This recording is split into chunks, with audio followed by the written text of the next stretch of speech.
Alors mes chers amis, c'est un grand jour. On continue le Chot Tzadikim. On va commencer aujourd'hui le deuxième chapitre, la Hanava, l'humilité. Le cours est pour l'Aslacha de Alexandra Laloum. Une grande bracha pour vous, toute votre famille, tout le clan Israël, tous les soldats, tous les pilotes, et qu'on assiste aux dernières heures de l'Iran, Bezrat Hashem, et le prélude à la délivrance, Berachamim. Allez, c'est parti. Hanava. L'humilité est une très très bonne mida. C'est évidemment l'inverse de l'orgueil. Regardez ce qu'il dit. Celui qui a cette qualité, il est sauvé de la majorité des fautes. Vous vous rendez compte? La shonara, on a expliqué, c'est l'orgueil, je me crois mieux que les autres. La moquerie, c'est également l'orgueil. La jalousie, en fait, énormément de fautes, ça vient de l'orgueil. Donc celui qui a l'humilité, il est sauvé de la majorité des fautes. Mishigal Malak, celui qui est arrivé à ce niveau-là d'humilité, on va expliquer ce que ça veut dire. Il fait une mitzvah et il reçoit un grand mérite en fonction de son humilité, de sa discrétion. Qui anava, parce que l'humilité, c'est la racine du service d'Hachem. Et là, il dit quelque chose d'extraordinaire. Masa Katan, il dit, vaut mieux une petite mitzvah avec humilité. Elle est acceptée devant Hachem et les fiadotes 1000 fois plus que celui qui fait un grand acte avec orgueil. Imagine quelqu'un, il fait un petit acte avec humilité, je sais pas, il va aider quelqu'un discrètement, il dit rien, il va faire une tzedaka en cachette, il va faire quelque chose de manière discrète.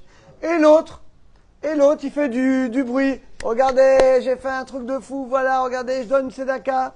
Et ben il dit, il vaut mieux un petit acte avec humilité, avec discrétion, plutôt qu'une grande mitzvah, mais faite avec orgueil, pour montrer à tout le monde qu'on est les meilleurs. V'chen amour avotez-nous, que quelqu'un fasse beaucoup ou quelqu'un fasse un petit peu. Au bilvad, l'essentiel, qu'il ait son cœur dirigé vers Akadosh Baruch Hu. C'est que mes chers amis, on apprend de là que l'essentiel n'est pas la quantité de mitzvot qu'on fait, mais c'est la qualité. Est-ce que tu le fais avec discrétion, tu le fais pour Hachem, ou tu le fais pour épater la galerie, pour que tout le monde dise de toi, bravo, bravo Nono, t'es le meilleur. Aval, maaseh shel ga'ava. Et non mitkabel, mais voilà, un acte d'orgueil, même si c'est pour une mitzvah, n'est pas accepté devant Hachem. Ki toeva. C'est une abomination. Wow, ça va loin. Hein. On a déjà cité ce passage. C'est une abomination. Tout celui qui a un cœur hautain. On a déjà expliqué, cœur hautain, Laurent, celui qui se croit mieux que les autres, qui veut montrer qu'il est le meilleur, qu'il est le plus riche, qu'il est le top. Et regardez ce qu'il dit. Bavourzé, la personne est prise, elle n'est pas exaucée. Et là, c'est un chidouche. C'est quoi la raison que nos prières ne sont pas toujours exaucées? C'est qu'on se conduit avec orgueil. Tu peux être dans la Torah, faire toutes les mitzvot, mais avec orgueil. Tu veux que tout le monde sache que c'est toi qui fais le mieux, tout le monde sache que c'est toi qui... Voilà, ça vaut, on va pas dire zéro, mais pas grand-chose. Aussi mitzvah, regardez, il fait des mitzvot, on lui enlève, on enlève le mérite de la personne. Bon, d'abord on est étonné par ce texte. C'est pas, il faut comprendre ça. Je donne un exemple. Quelqu'un, il donne la tzedaka, mais il donne pour que tout le monde voit qu'il est généreux. Donc la personne, elle va acheter du kavod, elle va acheter de la renommée. Et ben Hachem dit, bah, ok, bah, je te paye dans la monnaie que tu veux. Je vais te donner la renommée. Les gens vont te dire bravo, t'es un tzaddik, t'es le meilleur. Mais après, ça y est, ce sera ça ta récompense. Et c'est pour ça que la personne l'a fait. Aval amidat anava. Regardez, par contre, l'humilité, Magia, elle arrive à tout le bien. Comme c'est écrit, les gens qui sont humbles, ils ont le chen, la grâce. Et comme il a de la grâce aux yeux d'Akadosh Baruch Hu, et là écoutez bien, Tzoek, il crie, il prie, néné. Et là c'est extraordinaire les amis. Quelle est la raison que quand on prie, on exaucé, nous dit le Chot Tzadikim? Moi, je vous dis, c'est la qualité de la prière, c'est les mitzvot que tu fais. Non, non, non. Il dit le Chot Tzadikim, c'est l'humilité. Quand tu te conduis avec humilité, avec discrétion, Hachem, il exauce ta prière. Mais quand tu te conduis avec orgueil, même si tu fais les mitzvot, eh bien, dans ce cas-là, Hachem n'exauce pas la prière. Il fait une mitzvah avec humilité et on l'accepte finalement avec joie. Alors maintenant, Mayanava demande au Chot Tzadikim, c'est quoi l'humilité? Comment on peut définir? Achna, il dit c'est l'annulation, la soumission. J'aime pas trop le mot soumission, mais on va dire plus l'annulation devant Hachem. Rochev Asmo, il ne se considère pas comme quelqu'un de grand. C'est le fait de se considérer finalement comme pas grand-chose, comme David Ameler. Il disait Anitolad, je suis un verre, je suis rien. Adam Chayabo Bekolet, un homme doit être liot nivze, il doit être méprisable à ses yeux. Mais pas dans le sens où le mot en français il est un petit peu faux, pas méprisable dans le sens négatif. Mais la personne elle sent que vis-à-vis d'Akadosh Baruch Hu, il est rien. D'un côté, on est le fils d'Hachem, on est très grand. Mais on doit avoir la conscience que devant Hachem, on n'est rien du tout. Shoresh Anava, alors c'est quoi la racine de l'humilité? Regardez ce qu'il dit. L'humilité, les amis, c'est pas quand on est malade, pauvre et tous les malheurs, et que là on va être humble. Bon, bah celui-là, heureusement qu'il est, il ne manquerait plus que ça, tiens. Quand un pauvre il soit orgueilleux, c'est bizarre. Non, il dit c'est justement quand tout va bien, quand pour Hachem, tu as une bonne parnassa, t'es barri, t'es en bonne santé, t'es riche. Hachem, il t'a donné beaucoup de bonté. Eh ben, tu reconnais Eno Raoula que ça, tu ne mérites pas. Ce sont des cadeaux. Vers chaque doulat, et tu vois la grandeur d'Hachem, tu dis mais attends. Regarde comment moi je suis une petite créature. Regarde les planètes, regarde le soleil, la lune. Regarde tout ce qu'Hachem il a créé. Je suis quoi moi? Et malgré tout, Hachem il me donne des bontés sans limite. Mais je suis qui moi? Pour qu'Hachem me donne tellement de bontés que je ne mérite pas. Mes chers amis, c'est ça l'humilité. Il dit, va penser, Kol Massim, toutes les actions que je fais. Et non, Tipa, c'est rien, c'est comme une goutte d'eau dans la mer.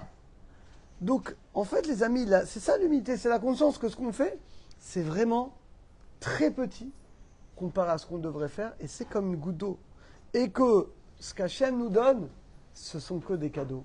Alors si quelqu'un il vit comme ça, eh ben il est humble parce qu'il sait ce qu'il a, il ne mérite pas. L'orgueilleux, c'est celui qui dit Magiali, ça me revient, ben c'est normal, hein, que Dieu me donne la vie, la santé, la femme, c'est tout à fait normal. T'as un gaftan. Si tu penses ça, eh ben t'as un orgueilleux. Et il dit tu fais tes actes pour Hachem. Le Yarnif, t'es pas hypocrite. C'est pas parce que c'est ton patron, c'est ton je sais pas quoi. Non, t'es pas hypocrite. Il y a quelque chose à dire, la Torah te demande, tu le dis. T'es hypocrite envers personne. Il y a ça à col, mais tu fais tout pour Akadosh Baruch Hu. C'est ça la racine de l'humilité. Il dit mais non, mais celui qui s'annule, il se soumet à Hachem que quand il est malade. Hachem, je t'en supplie, envoie-moi la guérison, etc. Mais le reste du temps, c'est un orgueilleux. Mais il dit ça, c'est pas de l'humilité. C'est que finalement, le mec, il est pauvre, ok, il est malade, il a tous les malheurs de la vie. Bon, bah, c'est normal qu'il est humble, il manquerait plus que ça, qu'il soit orgueilleux. C'est pas de la vraie humilité. L'humilité, les amis, c'est justement quand Baruch Hashem, tu as, mais tu sais que ça vient d'Akadosh Baruch Hu, et c'est pas ton mérite à toi, et donc tu te fais petit. Il dit, mais si quelqu'un, il perd son argent, ou il devient vieux, le pauvre, il est en mauvaise santé, il dit, bah, bon, alors, l'humilité qu'il a, c'est pas une vraie humilité, il n'y a pas le choix. Chayav litneg, il dit, tu dois être humble quand tu conduis, quand tu fais du business avec les gens. Même dans l'argent, tu dois être humble. Tu vas pas arnaquer les gens, tu vas pas. Non, tu vas te conduire avec humilité. Ikar Anava. Et il dit, regardez, l'essentiel de l'humilité, tu dois apprendre également à t'annuler devant ceux qui sont moins que toi. Et là, regardez, on va voir quelque chose de concret. Tu as des employés, tu as des serviteurs, tu as des gens de ta maison, ok? Eh bien, tu dois être humble. Pas genre, c'est moi le patron, fermez-la et faites ce que je vous dis. Non, même des employés, tu dois te conduire avec gentillesse, avec humilité. Tu vas leur demander des résultats. Je ne vous ai pas dit maintenant que les employés deviennent les patrons, mais tu ne vas pas te conduire avec orgueil. C'est moi, je vous dis de faire ça comme ça. Dans ta maison également, tu te conduis avec gentillesse, avec humilité. Vous enotzerchlem veloere anirna l'almanot, il dit également quand il y a des pauvres, qu'un des veuves, qu'un des orphelins, tu vas les aider. C'est également c'est une marque d'humilité. Tu vas les aider ce que tu peux. Yesh Od également, une autre facette d'humilité, Nirna, celui qui se soumet, l'ifne rabo, devant son maître, et devant les sages, et devant les tzadikim. Et il dit dans son cœur, Elou, eux ils servent Hachem. Meshartav ou Avav, ceux qui sont aimés devant Hachem. Donc je dois les honorer. Et je ne vais pas manquer de respect, je ne vais pas me moquer d'eux. Hein, non. Vegan Zanava Tova, ça c'est une humilité. Et tu dois penser à Kana l'ifne chachamim. Je vais m'annuler devant les sages. Il y a des gens, malheureusement, ils se croient toujours plus intelligents que tout le monde. Ils sont toujours à critiquer, et tel rave, et tel truc, et machin, grand rabbin, machin, traloued. Alors que ça, c'est la gava. Celui qui est humble, il honore tous les sages, et il se rapproche d'eux, et il accepte ce qu'on lui dit. Et Kana, il se soumet devant les sages pour finalement qu'il apprenne à s'améliorer. Et il y a une autre anava, on termine là-dessus aujourd'hui. Ikana l'ifne talmidav, un homme il doit être humble, même devant ses élèves d'aider. Vifaresh, l'agadol, il doit savoir expliquer les choses. Celui qui est intelligent, celui qui est moins intelligent. Et bah tu prends le temps pour expliquer à chacun les choses. Vifaresh, et s'il faut répéter, tu répètes. Mais c'est fait panin la faute, avec le sourire, mon petit Dédé, jusqu'à ce qu'il comprend. pas celui qui est en train de dormir. Et là, il y avait nous. Eh, Rachid, tu vas pas dire, c'est bon, il n'a pas compris, c'est un idiot. Non, tu te conduis avec humilité.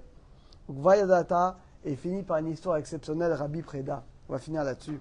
C'est une histoire incroyable dans les Rouvines. Rabbi Preda, c'était un grand maître, un Tana. Et il avait un élève qui était un peu bouché, on va dire comme ça gentiment. Et il fallait répéter 400 fois pour qu'il comprenne. 400 fois, t'imagines? Et tous les jours, il lui répétait 400 fois. Et une fois, il lui répétait 400 fois. Et à la fin des 400, il dit désolé Rabbi, j'ai pas retenu. Qu'est-ce qui s'est passé? Quelqu'un est venu te parler au milieu.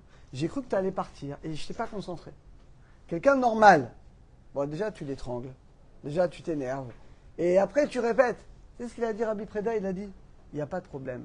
Concentre-toi, je te refais 400 fois. Donc, il lui a pris 800 fois. Alors là, cet acte était tellement incroyable qu'il y a Eliyahu Navi qui est arrivé.